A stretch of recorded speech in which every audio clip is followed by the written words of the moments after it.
جناب اظہر جتوئی صاحب، کامریڈ میر محمد صاحب، ڈاکٹر عبدالحی بلوچ صاحب، عبد المجید کانجو صاحب، میرے سندھ کے بھائیوں، بزرگوں، دوستوں، رفیقوں اور میری بہنوں، میرے لیے بعض لمحات بڑے مشکل آتے ہیں، اور خاص طور پر وہ لمحات بہت میرے لیے مشکل ہوتے ہیں جب میں کسی عظیم ہستی کے لیے کوئی بات کرنا چاہتا ہوں، کیونکہ اگر اس کے پائے کی بات نہ کریں، اس کے معیار کی بات نہ کریں، اس کے نظریے کی بات نہ کریں، اس کی فکر کی بات نہ کریں، تو پھر بات بنتی نہیں ہے۔ آج میں اس لیے کہتا ہوں کہ اے خدا جو بھی مجھے پند شکیبائی دے، اے خدا جو بھی مجھے پند شکیبائی دے،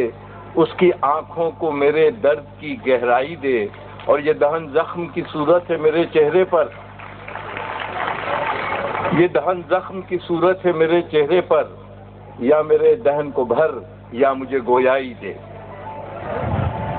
میرے دوستوں اور بزرگوں، آج ہم یہاں بابا سندھ حیدر بخش جتوئی کی 36ویں برسی منا رہے ہیں۔ یہ عظیم شخص ایک ایسی جگہ پیدا ہوا، سندھ کے ایک ایسے گاؤں میں پیدا ہوا کہ اس کے برابر میں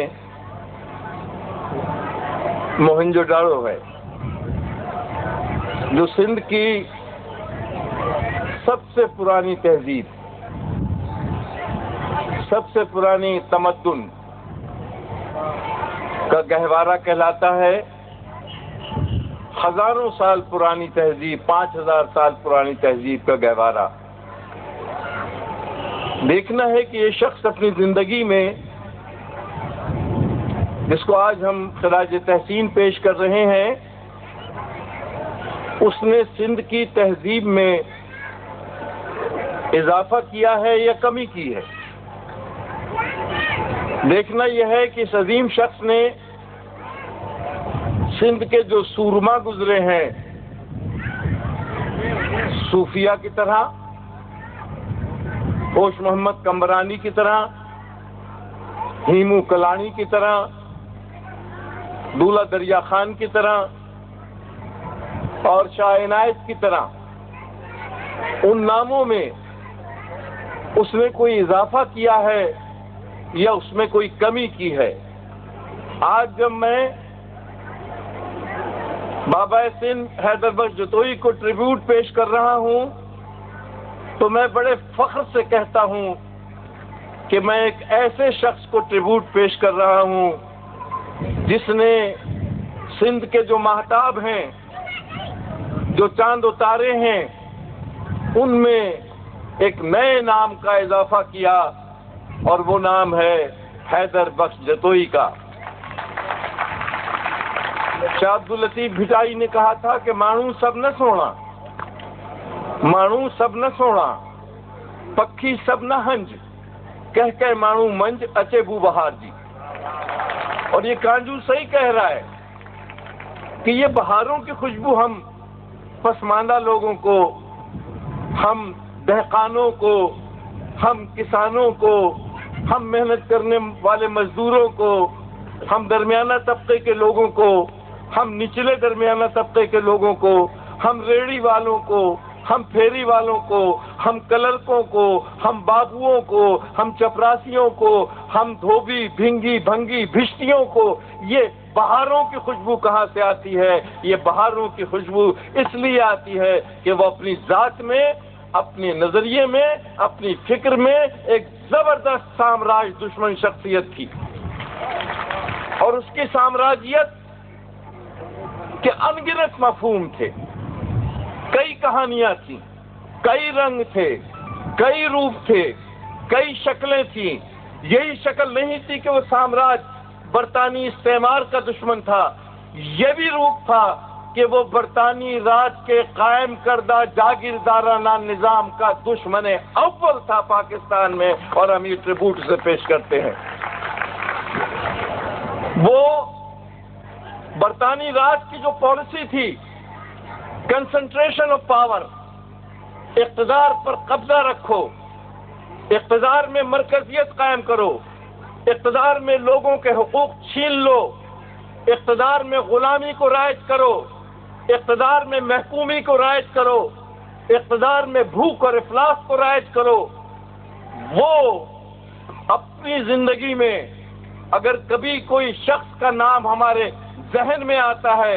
جس نے اپنی تحریروں سے، اپنی تقریروں سے، اپنے رسالوں سے، اپنے مقدمات سے جو اس نے حکومت کے خلاف لڑے، اس نے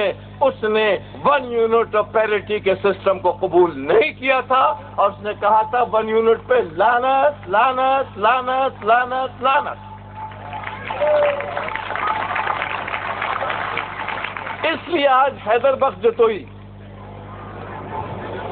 اپنی شخصیت میں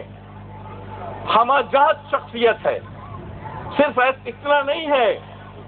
کہ وہ اس ملک کی قوموں کے حقوق کے لیے لڑتا رہا، صرف اتنا نہیں، وہ اپنی شخصیت میں اس وقت اس لیے ہمہ جہت ہے کہ اسی وقت میں جو اپنی قوم کے حقوق سے لڑنے والا شخص اپنے مزدور اور کسان کے حقوق کے لیے بھی جنگ کر رہا تھا، وہ اسی وقت مارشل لا کے خلاف بھی کھڑا ہوا تھا، اور اس نے کبھی کسی فوجی آمریت کے سامنے بالکل سر نہیں جھکایا، جیل چلا گیا، تکلیفیں برداشت کی، مارے برداشت کی۔ آج وہ باکو ڈیرو کا عظیم شخص آج ہمارے جذبات کو گرما رہا ہے۔ آج ہمارا یہ ملک پاکستان میں تو سمجھتا ہوں کہ ختم ہو گیا ہے، اور سندھ کو خاص طور پر پہلے بنگال کو سزا دی گئی پیرٹی کے نظام کے تحت، وہ 54%،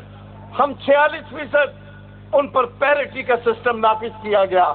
ان کا معاشی استحصال کیا گیا، ان پر مظالم توڑے گئے،